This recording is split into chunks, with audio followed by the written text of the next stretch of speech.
لیس البر ان تولوا وجوہکم قبل المشرق والمغرب، نیکی یہی نہیں ہے کہ تم اپنے چہرے مشرق اور مغرب کی طرف پھیر دو. یہ نہیں کہا یہ نیکی نہیں ہے، نیکی یہی نہیں ہے، یہ بھی نیکی ہے. جو ظاہر ہوگا نیکی کا وہ بھی نیکی ہے، لیکن اصل سے اس کا باطن ہے.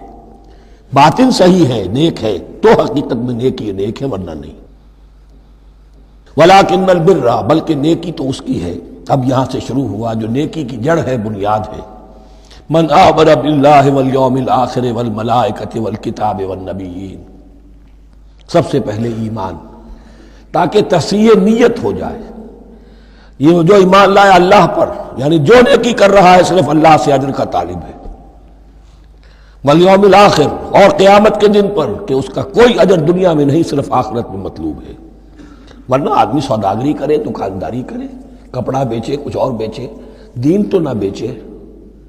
دین کا کام کر رہا ہے تو اس کے لیے سوائے اخروی نجات کے اور سوائے اللہ کی رضا کے کوئی اور شے مقصود نہ ہو. والملائکۃ والکتاب والنبیین، اور ایمان لایا فرشتوں پر اور کتابوں پر اور انبیاء پر. یہ تینوں مل کر ایک یونٹ بنتے ہیں. فرشتہ لایا دین، کتاب بن گئی، اور انبیاء پر آئی وہ کتاب. ایمان بالرسالت کا تعلق نیکی کے ساتھ یہ ہے کہ نیکی کا ایک مجسمہ تمہارے سامنے رہے، آئیڈیل، اسوہ.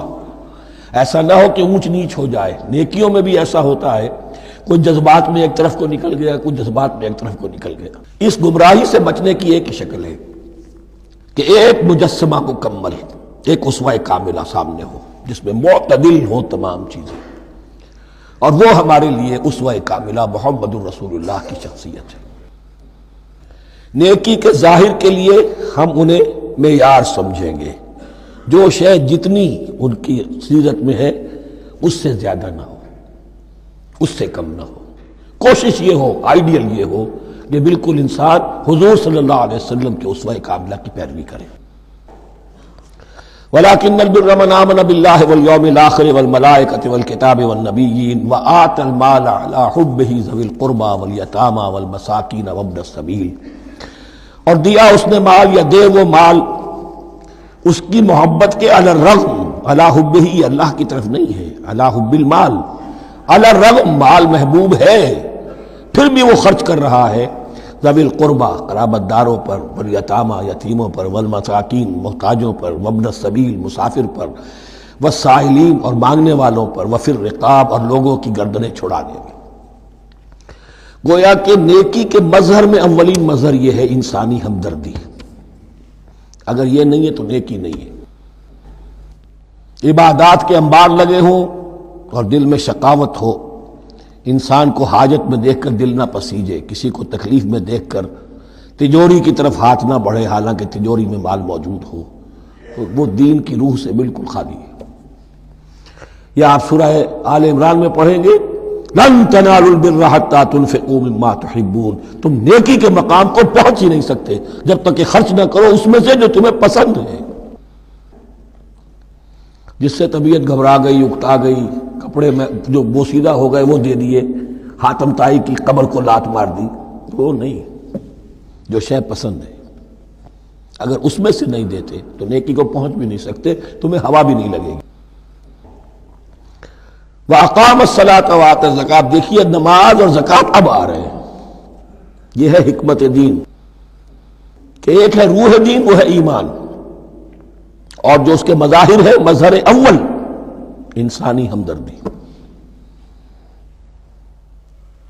نمبر دوم ہے پھر نماز اور زکوٰۃ. اور یہاں زکوٰۃ کو علیحدہ ذکر کیا ہے، اور اس آیت کا حضور نے حوالہ دیا، إِنَّ فِي الْمَالِ لَحَقًّا سِوَى الزَّكَاةِ. دیکھو کچھ لوگوں نے سمجھا بس ہم نے زکوٰۃ نکال دی تو حق ادا ہو گیا پورا. بڑی بے وقوفی ہے. مال میں حق ہے زکوٰۃ کے سوا بھی. اور اب آپ نے یہ آیت پڑھی، دیکھو اس آیت میں کیا ہے. زکوٰۃ کا تذکرہ بعد میں ہو رہا ہے، وَآتَى الْمَالَ عَلَىٰ حُبِّهِ ذَوِي الْقُرْبَىٰ وَالْيَتَامَىٰ وَالْمَسَاكِينَ وَابْنَ السَّبِيلِ وَالسَّائِلِينَ وَفِي الرِّقَابِ وَأَقَامَ الصَّلَاةَ وَآتَى الزَّكَاةَ. اس کی کیا حکمت ہے کہ ایمان کو تر و تازہ رکھنے کے لیے نماز ہے. اقم الصلاۃ لذکری، اور انسانی ہمدردی میں مال خرچ کرنے کے جذبے کو پروان چڑھانے کے لیے برقرار رکھنے کے لیے زکوٰۃ ہے۔ اتنا تو دو نا کم سے کم، بوتل کا منہ تو کھلے، کارک تو نکلے اس کا۔ اگر بوتل کا کارک نکل جائے گا تو شاید اس میں سے کچھ شربت اور بھی نکل آئے، تو زکوٰۃ ہے تو کارک کے مانند 2.5% ہے، کیا ہے، لیکن یہ کہ اس سے پھر کچھ اور بھی نکلے گا۔ جو زکوٰۃ بھی نہیں دیتا اس نے کیا کرنا۔ وَالْمُوفُونَ بِعَهْدِهِمْ إِذَا عَاهَدُوا، اور وہ کہ جو اپنے عہد کو پورا کرنے والے ہیں جب کوئی عہد کر لیں۔ سب سے بڑا عہد اللہ سے کیا، لست بربکم قالوا بلا۔ پھر عہد شریعت کا ہے کہ جو ہم نے کیا اللہ کے ساتھ، پھر آپس میں جو بھی معاہدے ہو جائیں، اور معاملات انسانی سارے کے سارے معاہدات کی شکل میں۔ شوہر اور بیوی کا معاملہ بھی ایک معاہدہ ہے، marriage is a social contract. شوہر کی ذمہ داریاں ہیں، اس کے فرائض ہیں، بیوی کی ذمہ داریاں اس کے فرائض ہیں، شوہر کے حقوق ہیں، بیوی کے حقوق ہیں۔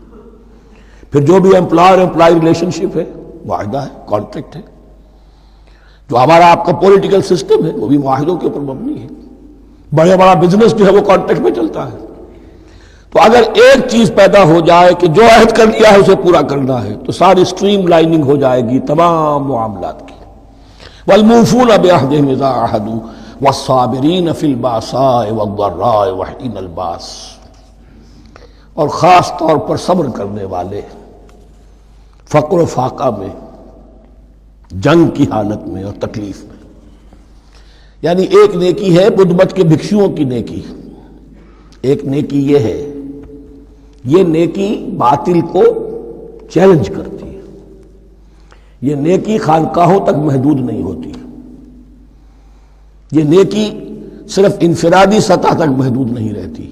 جو نیکی اللہ چاہتا ہے وہ یہ ہے کہ اب باطل کا سر کچلنے کے لیے میدان میں آؤ، اور جب باطل کا سر کچلنے کے لیے میدان میں آؤ گے تو خود بھی تکلیفیں اٹھانی پڑیں گی۔